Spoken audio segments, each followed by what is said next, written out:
Ladies and gentlemen, please welcome Chairman of the Milken Institute, Michael Milken.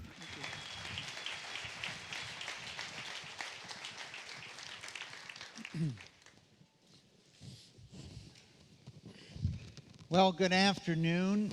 For me, the global conference started last Thursday or Friday. So this is either day 6 or 7, and I've had to stay on planet Earth all those days. Now, finally, we get to think about what it would be like and why we should travel, particularly to Mars and parts of our solar system and to other solar systems. And there's no one better to tell us that than the person who was the second person to step on the moon. And in order to see how much you know, we have a question we want to ask, Buzz, before I introduce you. On July 20th, 1969, Buzz Aldrin and Neil Armstrong became the first human beings to walk on the moon. Armstrong stepped out first, followed 20 minutes later by Buzz. Why did Armstrong go first? No answers, Buzz, here. A, he was the mission commander and pulled rank. B, they flipped a coin. C, Armstrong was seated next to the hatch and Aldrin would have to climb over him in a bulky spacesuit. D, Aldrin said, "You go first. You look like you can use a little fresh air." And E, Aldrin was supposed to go first, but their boss, Slayton, changed the order after a briefing from President Nixon, who knew Armstrong. Okay, we're going to give you 15 to 20 seconds. Let's make a decision here. You're on the honor system today.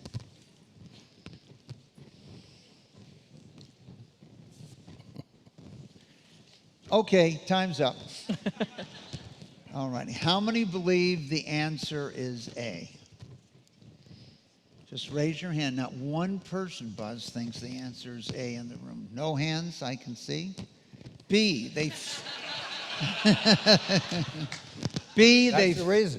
flipped a coin. Okay, a number of hands have gone up. C, Armstrong just happened to be seated next to the hatch. Okay, a few more. D, Aldrin said, Buzz said, "You go first. You look like you can use a little fresh air." A lot of people think you said that, Buzz. E, you were supposed to go first, but President Nixon intervened and moved Armstrong. Anyone believe that's true?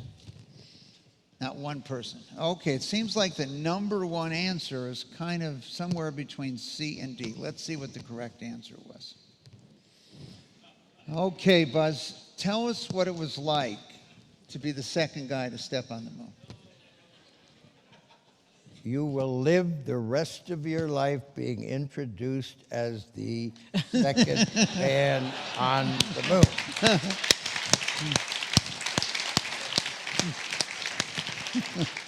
Now, the two of us could have switched positions. The hatch opened this way. So the person on the left can go out first. The person on the right can come over and go out. Either one of us could have moved there before we depressed the cabin. So you position whoever you want there, you depressurize the cabin, and the person there goes out. Now you have a failure. That person has to get back in again. That's failure number one. You close the hatch and you try and pressurize the cabin, but you have failure number two. You can't pressurize the cabin. Whoever's on this side is going to stay on that side. That's where the commander's controls are. That's where everything has been trained with the commander, just like any airliner is on. You have to turn yourself around. On the left side, 2 failures dictated or established that the decision was correct, which means the commander, symbolically, of any endeavor, is the symbolic person who should do the event that the public, history, everything else expects. That does not mean... Let me make a point, Buzz. We're going to start this one over again. The first living person that stepped on the moon, Buzz Aldrin. No, I was the first alien to leave another object to return to Earth. All right, so let me switch over to Yuri. Yuri, what's your passion? What is driving you to send us to another star? Interstellar travel. What has driven you in this interest? Well, I think one of the most exciting discoveries of the last 10 years is that we have a lot of planets orbiting other stars that look pretty much like our planet. And the latest estimates that I have heard from the experts is about 100 billion planets just in our galaxy alone. And then the latest estimate of galaxies is about 1 trillion. So 100 billion has to be multiplied by 1 trillion. So it's a big number. And to believe now, when we have those facts, that we are absolutely alone in the universe is a little bit an aggressive assumption. So once we realize that the possibilities are there, then we need to put our heads together and decide what we do about it and what kind of research we need to do to find out, in fact, whether there is other life in the universe, including in some places in our solar system. I think that's a very exciting possibility, and I think in the next 10 to 20 years we will really start getting answers to those questions. Can we take a look at that, maybe that short animation, and you could maybe explain it to us while we looked at it, Yuri, first? Sure. Okay, let's see if we can pull that up.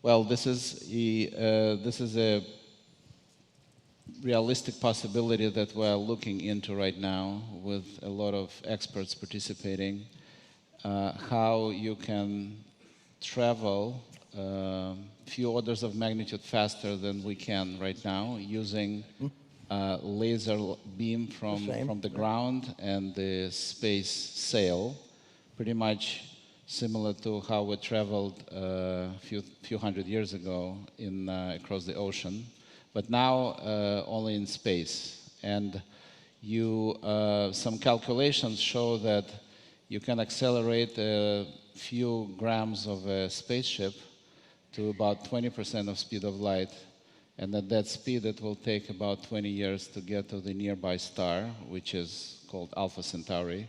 And incidentally, a planet that can harbor life was recently discovered orbiting one of the stars of that system. So the ideas of that sort of propulsion have been discussed for about 50 years, but only in the last 10 years it really became realistic to have an engineering discussion around this possibility. And we believe that we need to invest, and I committed personally $100 million in the next few years to investigate this opportunity. Yuri, do these lasers exist, such massive lasers today? Say it again? Do the lasers exist that could do this today? Yes, so these lasers do exist, and you need to put together a few million of them and synchronize them in a certain way. But we've made significant progress in laser technology in the last 10, 15 years, and the cost of lasers is on a similar Moore's type curve as we have seen with processors. So is there a problem of what this sail could encounter along the way? Space dust, radiation, other types of things traveling at that speed? Yeah, so we have been working with a lot of some of the best scientists in various areas, and we have identified about 20 technical challenges that you would need to overcome to make this happen. You mentioned one of them, which is interstellar dust. And the estimates, the best estimates that we have right now, that it is possible to overcome this challenge. And even more so that you will be able to launch those tiny spaceships pretty much every day. And the cost of each one of them is going to be very low. So if you lose 90% of them, it can still be a successful endeavor. How does this tie in, this breakthrough effort here on the Starshot? How does it tie in with your other effort of listening from space? Yeah, so together with Stephen Hawking, we announced 2 years ago a sort of resurrection of a project that used to be called SETI, Search for Extraterrestrial Intelligence. And we are now funding probably the most ambitious project in that space, which is 1,000 times more efficient than any other previous search. And our goal is to look at 1 million nearby stars and 100 nearby galaxies in the next 10 years and see if we will see any signal from any one of those objects, whether it be in a radio spectrum or in the optical spectrum as well. All right, Buzz, you're wearing a shirt today, aren't you? You changed your shirt. No, Because I saw a T-shirt before that you were walking around with. Get your ass to Mars. Now, that was a line taken from Arnold Schwarzenegger in Total Recall, and he gave me permission to use that. Okay, but isn't that a call to action for all of us? Don't you want us to mobilize to get to Mars? Absolutely, for a nation that led the world, inspired the world in space 40-some years ago. We cannot even put a human being into space, to a space station that we, the American people, paid about $100 billion for. We have to hitch a ride on a Russian spacecraft. So you are contributing to the advancement of Roscosmos, the Soviet, the Russian space program.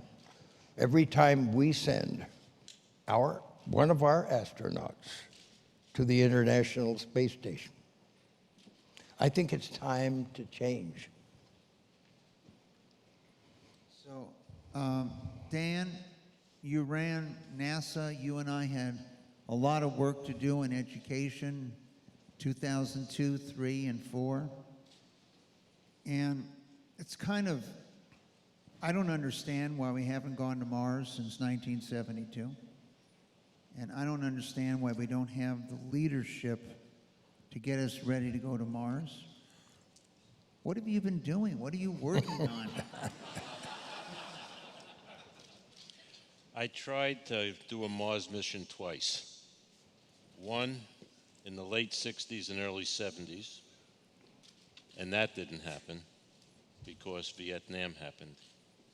And then I got asked by President George H.W. Bush to come back to NASA and do a Mars mission. And at the time, the NASA team said it would cost $330 billion. I told them I thought I could do it for at least an order of magnitude less. Did you? I didn't have the opportunity because the Cold War ended, Buzz, and it was necessary to have a mission with the Russians. And there was a great concern that the Russians would be selling missiles to Iran, Iraq, and North Korea. Wouldn't it be better to build a space station with the Russians than create difficulty on the planet? So I lost my second Mars mission. I then decided when I left NASA the second time, in 2001, that there was a bigger mission ahead. I would come back to space later. I believe that the future for the well-being, health, and productivity of humanity on Earth depends upon a partnership between humans and machines. And that partnership should allow anyone, anywhere, in any device to be able to take advantage of it without being in a big company so that they can improve the quality of their lives. I set up a company. We're building the world's most powerful cloud that's going to be accessible to anyone, anywhere, on any place, on any device in this earth. What's the name of that company? It happens to be New Edge with a K, silent. So, May, you've been an astronaut, you're a scientist, doctor, many fields of science you've been involved in. Why did you join Yuri on Starshot initiative? And also, can you explain to us what the 100-year Starship is? So I can start off by saying that the reason why I was really excited to work with Starshot is because it's about moving human presence further. So here's the thing. I believe that pursuing an extraordinary tomorrow is what creates a better world today. Right now, there are a lot of problems in this world that we're approaching very incrementally, right? But the reality is that we have to solve these right now. The thing that I took away from my space flight was that this planet that's here is incredible. But we always say save the Earth.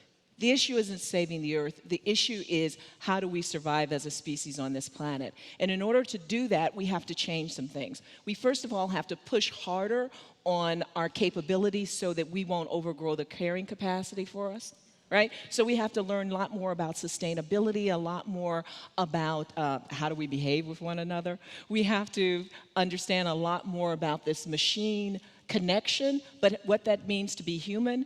There's so many things that we have to do, and so many real radical leaps in technology and human systems that we have to make that we can't do it by using just a small incremental approach. We have to do something big. So 100-year Starship was seed funded by DARPA. I led the team that won the seed funding to make sure that the capabilities for human travel beyond our solar system to another star existed within 100 years. Notice that I didn't say that there was a mission date where we're going to have a Starship, but the capabilities. And what do I mean by capabilities? I mean that it's not just energy and propulsion, which is really very, very important.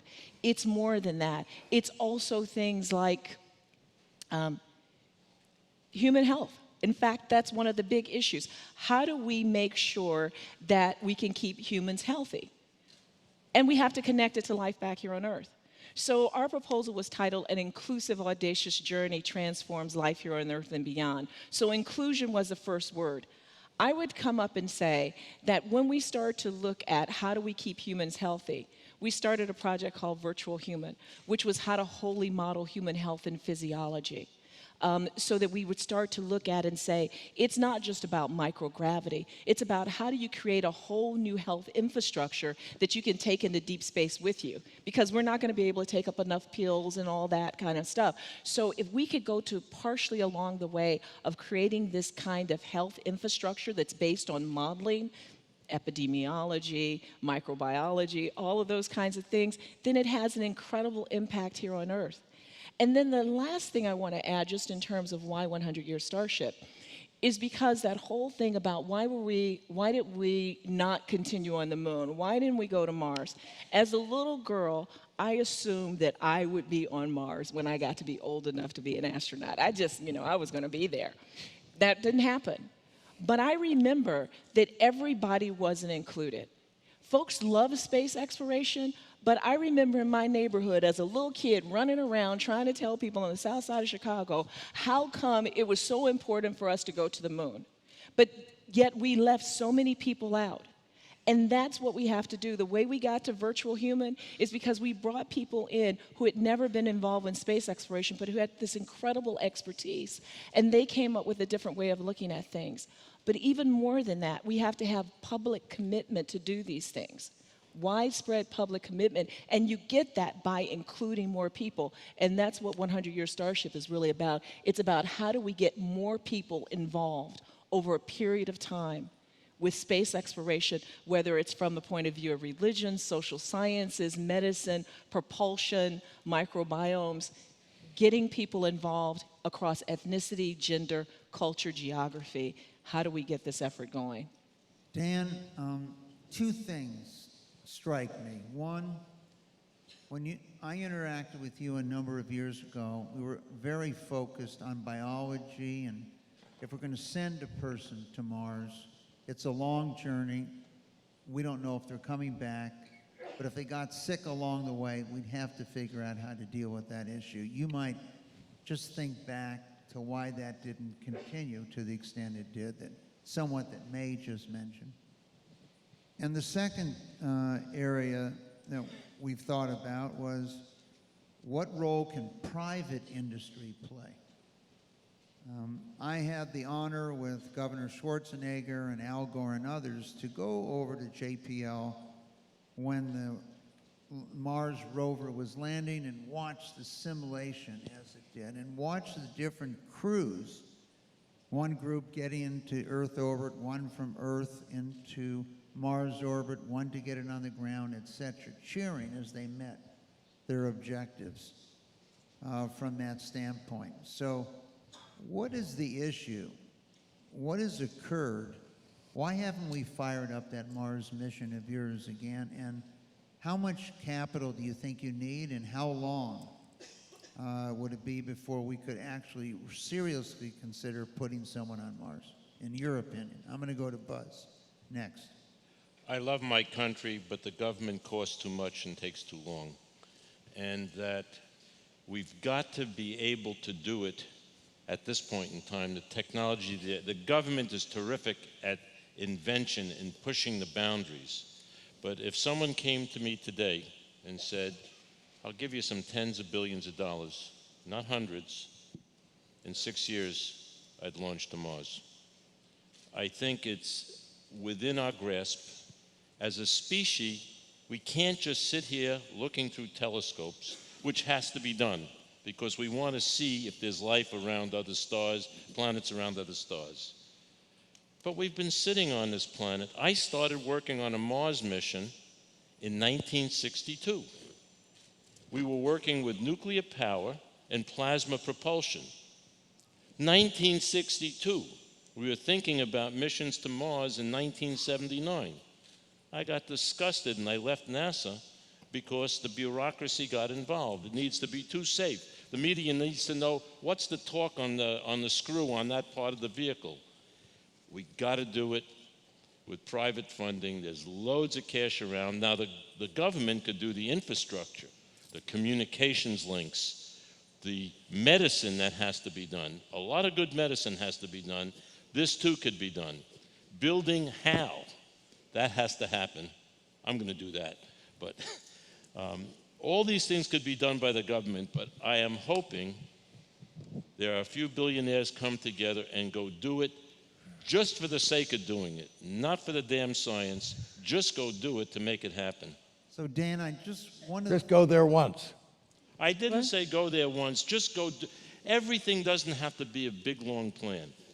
Do it, because all we ever do in America is debate, and we go to Congress, and we look for money.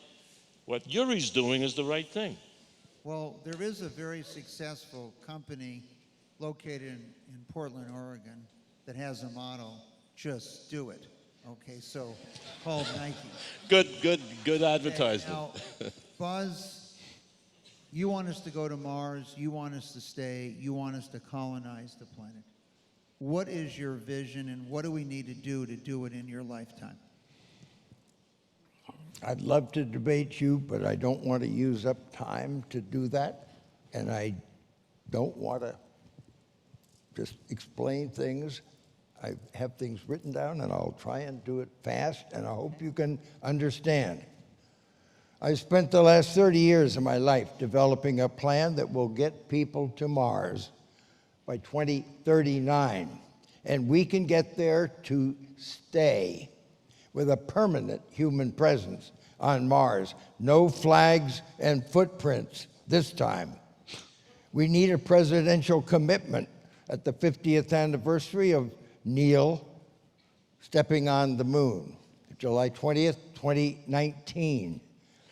Fiscal discipline is what has to be done to make this happen. We can afford to go to Mars, but we must have fiscal discipline.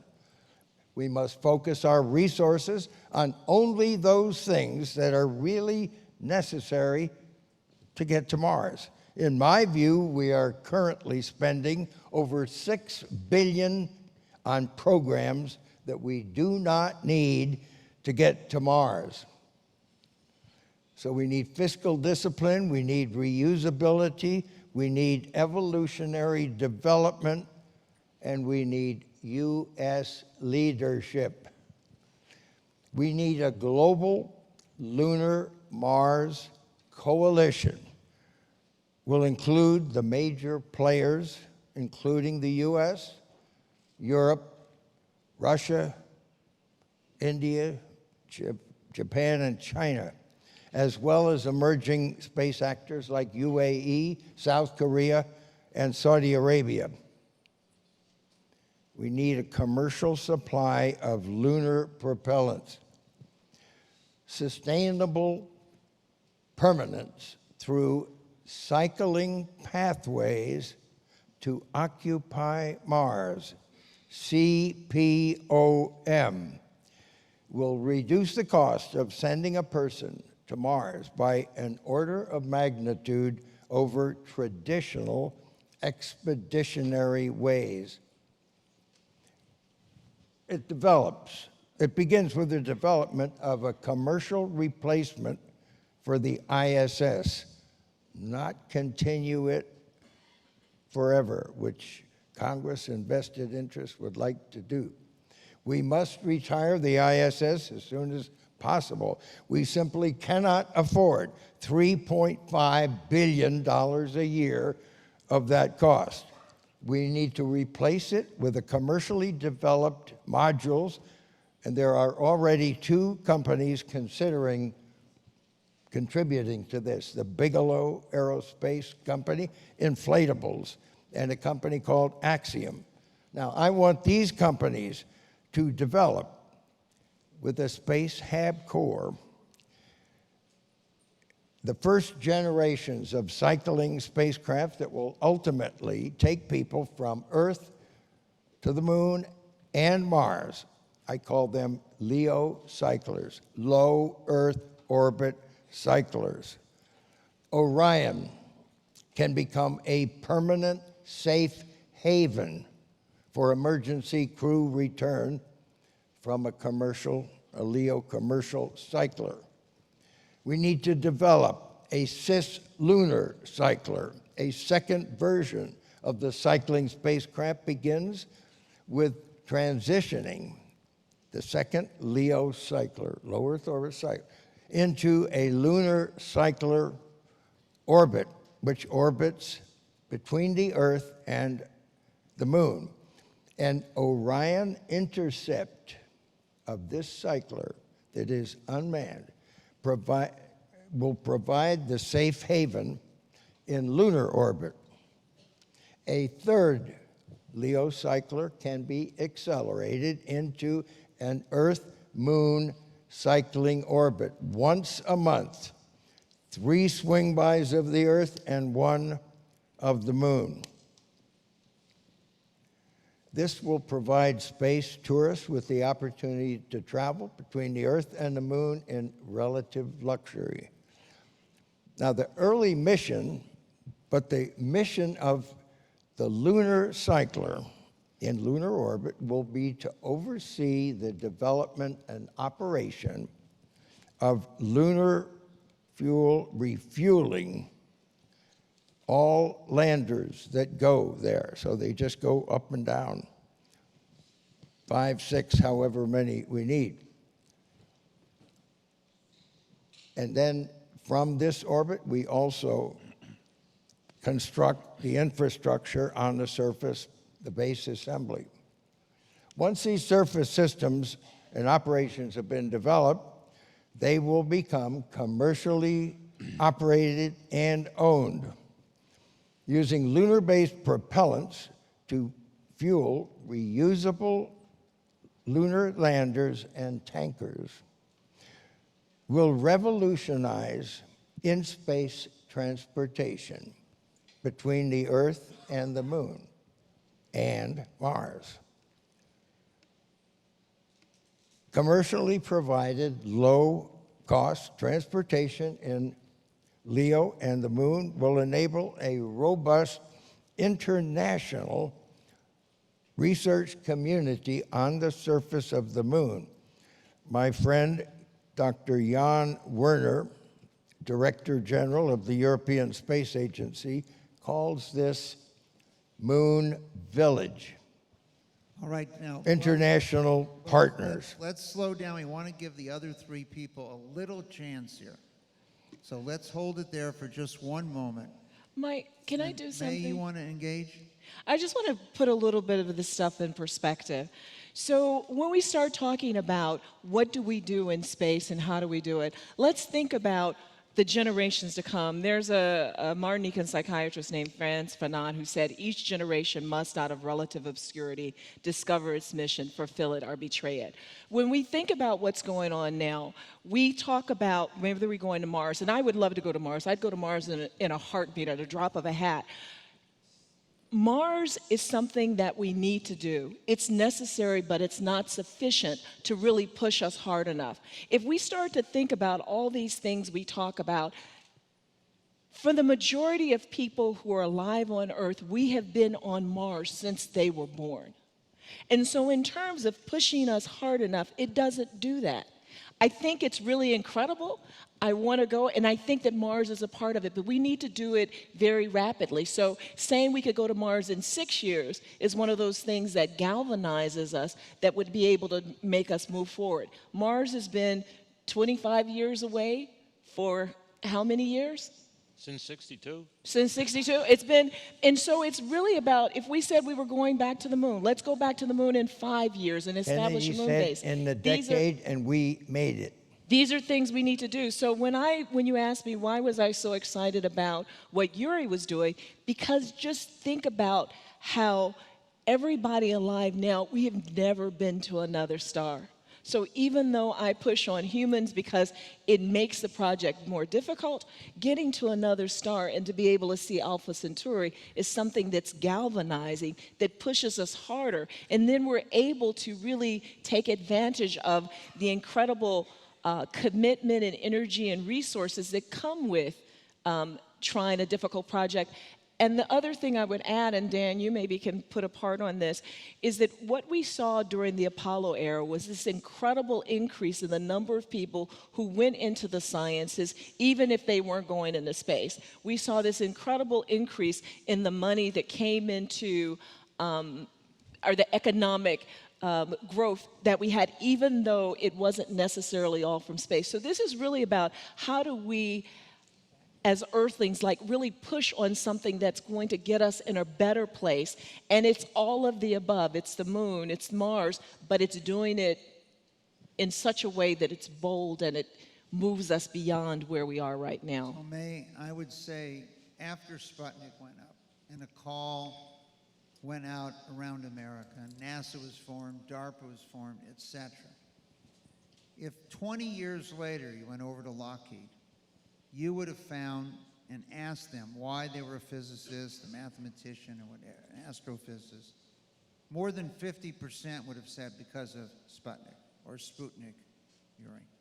So there was a call to action. There was a dream, something to follow. As Buzz said, the president said we're going to be on the moon in 10 years, and you beat it. And I think what you're saying is Mars, yes, but we need a bigger call to action. Yuri, when you and I talk about this, I really think about two things. And Buzz is one of the few people that ever saw Earth from the moon. First, we have this unbelievable planet that we need to protect. It is the home to this race that evolved over billions of years. Will anyone in the universe ever know we even existed on those trillions of potential planets out there? And so, one, we have to protect our own Starship, Earth, at all costs. And two, ultimately, there is some probability greater than zero that you would tell us, Yuri, that something could happen to this planet. And if something could happen to this planet, it could also happen to our solar system. So ultimately, the perpetuation of human beings that we even existed, it seems to me, calls us to move to another star system, at least to look. What is it that drives you every day in this area?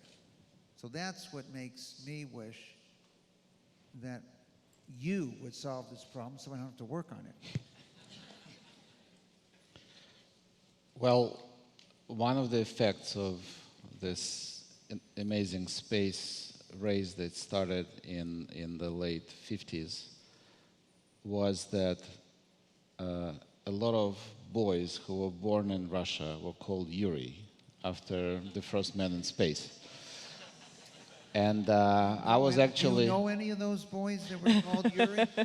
I was actually one of them, and I was born in the same year that Yuri Gagarin was launched, and I basically came to realize that this was some sort of a message that was sent to me and maybe to our generation, that we need to think about the next step.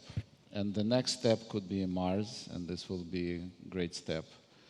The next step could be finding Earth on, Europa or Enceladus in our solar system, or finding life on one of those exoplanets that have been discovered in great numbers recently.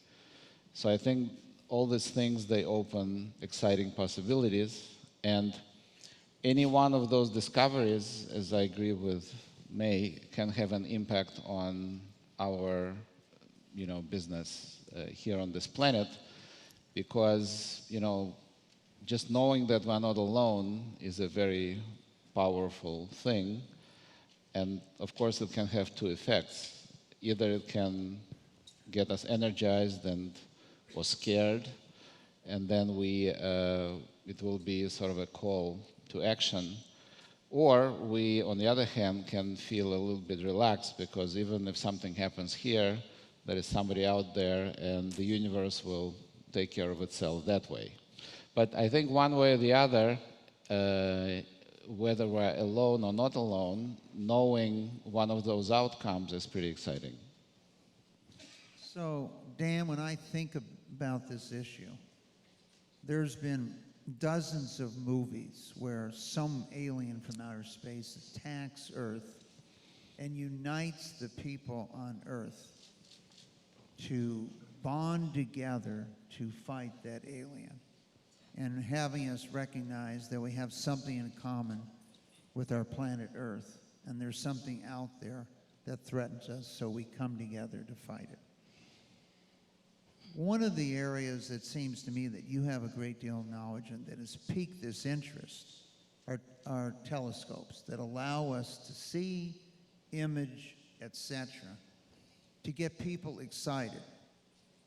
So the fact that this planet exists lets us better understand Yuri's vision to send something to the nearest star.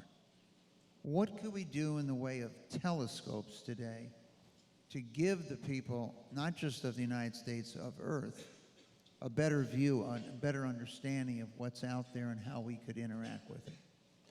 Thank you for asking that question, because I believe in addition to having productive and healthy lives, we need to be stimulated by higher order things. And one is, are we alone? You could go back into ancient writing and see the people looking up at the heavens and wondering it. But before I say that, you were worried about aliens bringing the people together. I think there are enough aliens on Earth to bring us together. Even in our own country. But in any case, telescopes have really progressed to the point where we have the power. We know there are planets around other stars. There are a variety of techniques. One technique is to take a star shield. I was just at the Jet Propulsion Lab Thursday this week. It's 100 feet in diameter. It's built to incredible precision, and they place the spacecraft 33,000 kilometers away, and the star shield blocks out the glare from the star so you could actually see the planet. So rather than just inferring it, you could actually see it. The next step is to take high-resolution pictures with an interferometer. This is taking a number of telescopes, and you separate them out spatially, and you know the exact distance between them. So instead of getting the size of one telescope, you get a big size. And now, what if we could have pictures of oceans and continents and mountain ranges and clouds? And then the final step is you get spectrometers, and you look at the chemical species inside of those atmospheres on those planets, and if it's at a thermal equilibrium, we got life. This is all achievable within a 15 to 20-year period maximum. And the thing that I would love, Yuri gets a few of his buddies together. They throw in a few $1 billion. A few. No, I'm dead serious. He's got it. We'll shake him upside down and it'll come out of his pockets. But seriously, he's not happy. But we can't just have government control from government agencies funding people, and many times it takes too long because they want you to prove it could be done before you do it. Right.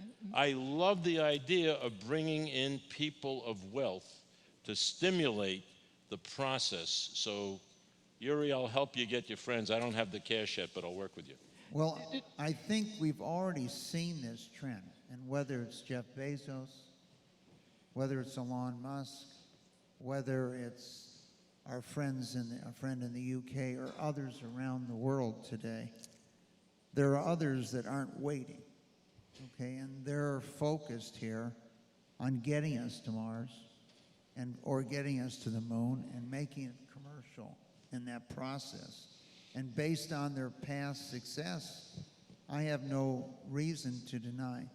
Dan, one of the things that has struck me is that when we talked about sequencing the human genome, we talked when it was successful about all the things we've learned and what the unbelievable value is today with understanding the genome and sequencing and mutations, etc. Since you were there, maybe Buzz also, and maybe all the panelists, could we just spend a couple minutes, maybe 1 minute each, telling us what have been the spin-offs, the science that has come out of the space program to date? Dan, why don't you start us out? Where could I begin? Say Semiconductors, communication systems. If you get satellite TV, that comes from programs started at NASA. If you take a look at a variety of digital imaging that helps us in looking at X-rays, NASA, and the partnership, there's another critical element, at least in America. The partnership between the research agencies is unbelievable. And in the 10 years I was there, I had the privilege of working with the director of National Institutes of Health. So technology goes back and forth. In fact, if you read the Space Act of 1957, President Eisenhower anticipated this and said, while we're going to go out into space, we want to make sure that we could harvest all the science and technology that comes out of it. So most things that we are exposed to, a lot of the funding comes from NASA, but it's a cross coordination. And you and I worked on prostate cancer in the early 90s.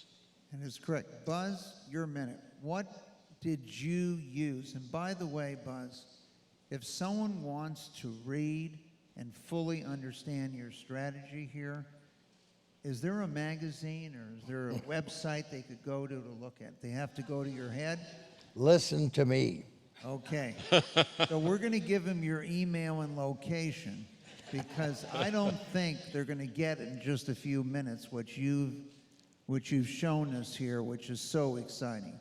What, when you were involved in this space effort as an astronaut, etc., what do we use on Earth today, in your opinion, that was deployed to make it work for you on your mission?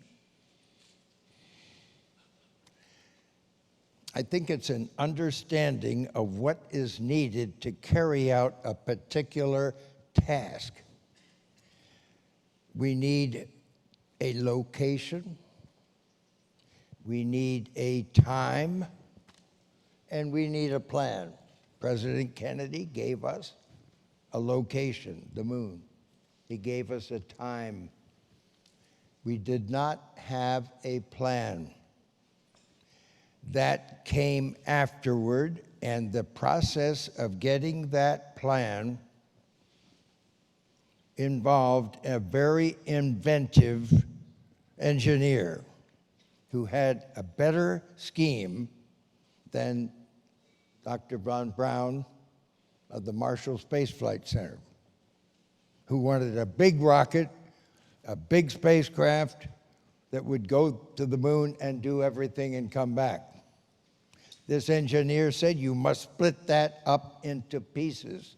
You need a crew, spacecraft, you need a support system, and it will go to the moon. When you go to the moon, you take with you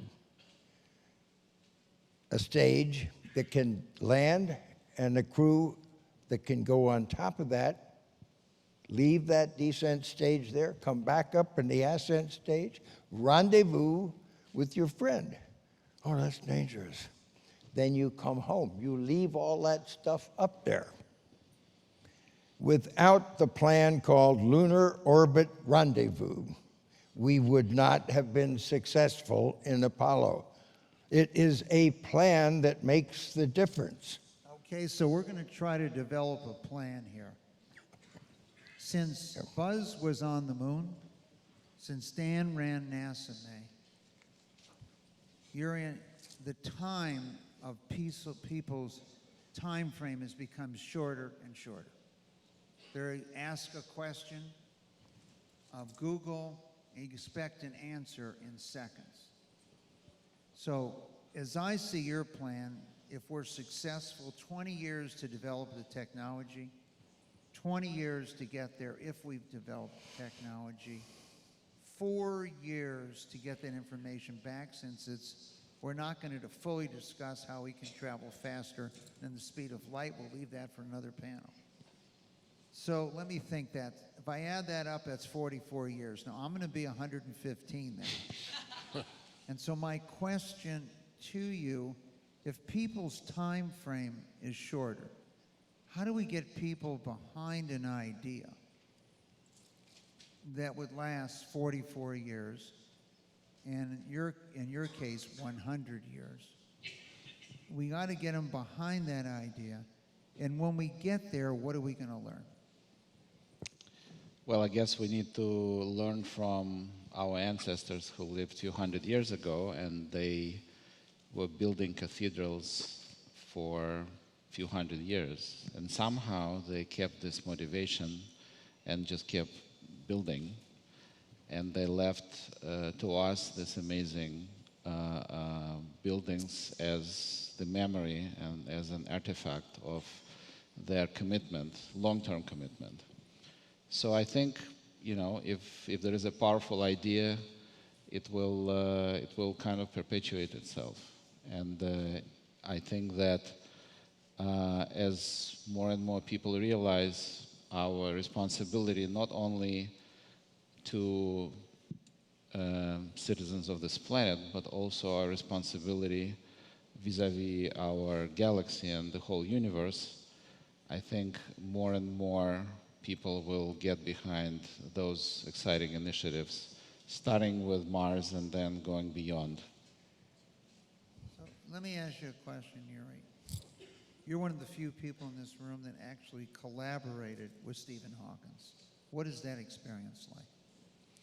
Well, he's an incredible human being. He,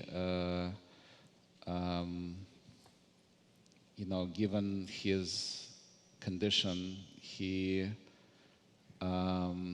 is absolutely unique. I mean, there is maybe one person like that in a billion, given everything that he was able to achieve given his condition.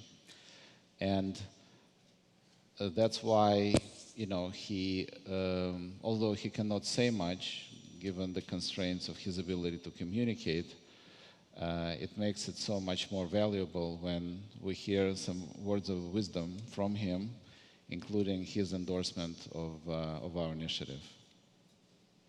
May, you were a young girl, and I actually dreamed of space as a young boy. And I wanted to leave with the audience or anyone watching this online.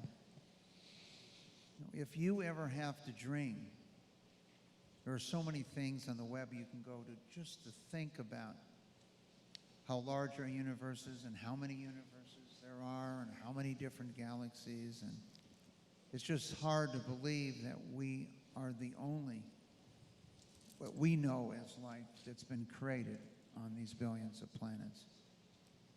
How come you haven't been out there marching in Washington to get this going? So, two things. I haven't been marching, but I've been dedicated the past 5 years of my life and what minor resources I have, as well as trying to galvanize and get other people involved in this particular endeavor. I have been doing it. So we march in different ways. And so everywhere I go, I talk about 100-year Starship. I talk about the need to really push further. I talk about breakthrough Starshot. I talk about why Mars is necessary, but it's not sufficient. I talk about how we connect with things, this inclusive, audacious journey to transform life here on Earth and beyond. But I want to go to something you asked. You asked about my march was a figurative thing, and so I've been marching all the time. I'm marching all the time. I want to go to something you asked about, the impact of space exploration. I'm looking out here and everybody has a smartphone in their hand, right? And so everybody asks Bertha or whoever to tell me where to go and how to get to someplace, right? So we have a global positioning satellite system. You have a space receiver in your hand. It is so commonplace that it's almost difficult for us to even talk about the pieces. The idea of miniaturization from the Apollo program, there was a real push because you had to have smaller kinds of items for less space weight. So it's part of us. It's part of who we think of. We do arms treaties. It's impossible to even talk about many things in life without it. But what we don't do is to recognize how much a part of us this is and what we need to do. And why it's important for us as citizens not to say, hey, Yuri, you fund all of this, but that we have to put our time and energy and money into it. So Dan, we usually agree on a lot of things, and I do agree that we want to have lots of people involved if we can get folks to put funding in it, but 100-year Starship, we have a t-shirt that says, space isn't just for rocket scientists and billionaires. I throw my hat in there with the rocket scientists because we all need to be working on this. So if we start to think about what happens in the world today, I don't think $3 billion is too much to spend on International Space Station. That's a drop in the hat compared to how much money we spend on other things as a society in the United States and in the world. We could do a lot more with less money, but it's not too much. And so I would do this juxtaposition of the one thing that we have to do is to move forward as a species and as a society. There's one thing that we all need an adrenaline rush. You know, some of us are more adrenaline junkies than others, but we all need challenges in the world. We all need to push ourselves and we need stress. So how come we don't find something that's a global ambition that pushes us harder, that allows us to do this collectively as a society of humans so that we're not like manufacturing stress, which is what we do right now. There are things that we can do that push us hard enough so that as we evolve as a species, we have to figure out how to go further. So I think that we should actually be pushing for funding that comes from all different places. It's not just saying, hey, we have to let, say, one group of people does it. All of us have benefited from it, and we should demand from ourselves and from our governments and everything that they invest in things that are really important, and we should move ahead. We shouldn't sit back and say, hey, there's nothing they can do. Some of the programs may be overbloated. We may have to decrease the way we work on things, but we shouldn't be complacent and just allow it to devolve into something that we're not benefiting from. May, I just want to be clear. I am not against the government funding. No, I understand. But competition is what creates a stress. It's a creative stress. And I lived for 10 years with all the people that looked upon NASA as a good high-tech jobs. Yeah. NASA is not about good high-tech jobs. NASA is about inspiration Absolutely. for America and the world. Boldness. And that's got to be brought under control. It has to be about boldness, but we do that by involving more people. I think a big part of our issue is that we go to the same people all the time and that we don't include a greater swath of folks and let them become engaged. And that's what we need to do as we engage more. I know about Breakthrough Starshot has gone out and engaging lots of different people. We talk about how do we do outreach to include more folks. That's what we can do with the web. Those are the things we need to do something bigger. Dan, to underline the point you just made, the two people that sequenced the human genome, Francis Collins and Craig Ventnor, were both here. And Francis was representing the government and working from Craig, went commercial on his efforts. And the fact that they had competition and Craig was moving speeded up the entire process. I don't feel this is dollars. The world has tens of trillions of dollars. And there's over $10 trillion that's invested at a minus rate. And so this, I think we can find a solution for. And I want to come back to you, Buzz. We need a plan. I think people, it's amorphous. What is the plan? What is the goal? And Yuri, if we're doing this for subsequent generations, what are we leaving for them? I think that clear message. Could you articulate that message? Let's just say it's 3 or 4 generations. What will we have left them if we made this investment? Well, I think it's really about recognizing the incredible opportunity that was given to us, because we know that there are so many planets and we know that all of them, many of them don't have life. So we have been incredibly lucky to be able to have life and intelligence, and now it's our responsibility to use this intelligence to survive and then expand. I think it's as simple as that. And as soon as we all recognize this responsibility and pass it to the next generation, I think that would be a pretty good job if we can do that. Much of the work that we've seen over the last couple of decades tells us that an individual gets interested in science somewhere by 12. If you haven't got them interested by 12 years old, they might not be interested later in their career. If I asked you, Dan, how young were you when you got interested in 7. Buzz, how old were you when you got interested? I had my first airplane ride at age 2. Okay, May? I don't even remember when I got interested. I always assumed I'd be into science. Yuri? I was 8 when Mr. Aldrin landed on the moon? So I think one of the things you can see from this panel is they all have passion. Both Dan and Buzz want to get to Mars as soon as possible. They feel it's a jumping on point from that standpoint. Buzz has his plan. And if it's okay with you, Buzz, we're going to give him an email to communicate Okay. on that. But it's very hard if you step back and think about this unbelievable chain of events that has caused, as Yuri said, us to develop as human beings, our intellect, our knowledge. And it's really hard to believe that with 1 trillion planets in multiple universes, that just by sheer accident and mutations, that something else didn't occur. And Yuri, my great-grandchildren are going to thank you for showing the way for us to get there, unless I can figure out how in that movie Passenger we can kind of put ourselves to sleep for 100 years to wake up. So I want to thank you for joining us. I hope that the group has perked your interest in this area and realized how we are just a little speck in the universe. And those pictures from Saturn back at Earth show you we're just a little dot. And that's, as we know, the only place that living beings at the moment exist.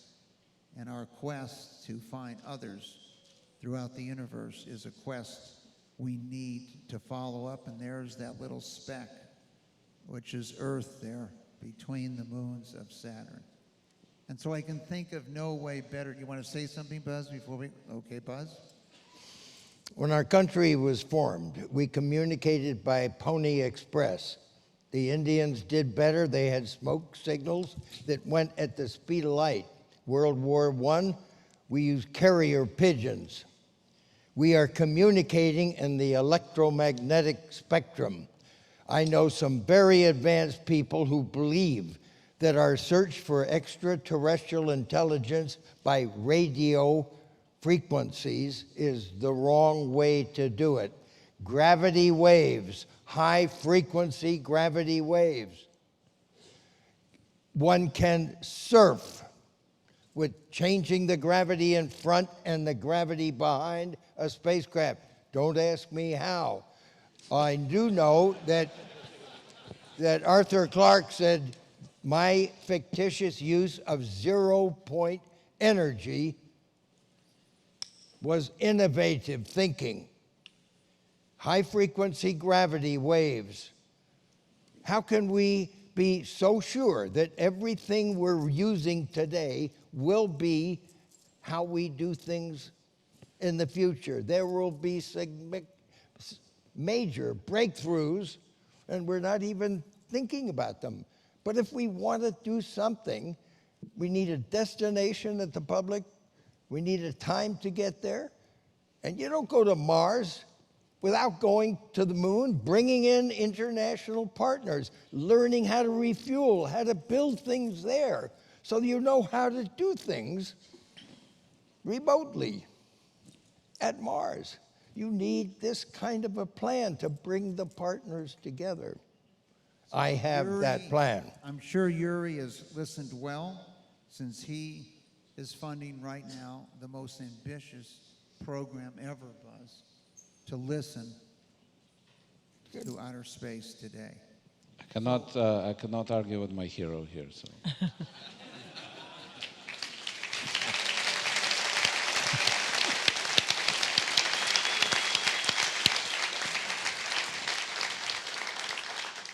So Leonard Nimoy couldn't be with us tonight to close, unfortunately.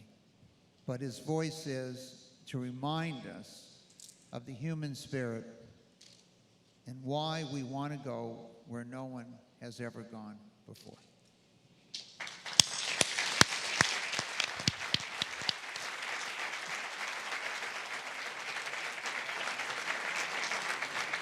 Thank you. We began this conference with my talking about the importance of listening. Buzz is telling us to listen to outer space. We're glad you listened to all you did. Hope you've learned. And we look forward to seeing you out at poolside with Quincy Jones and next year. Thank you very much.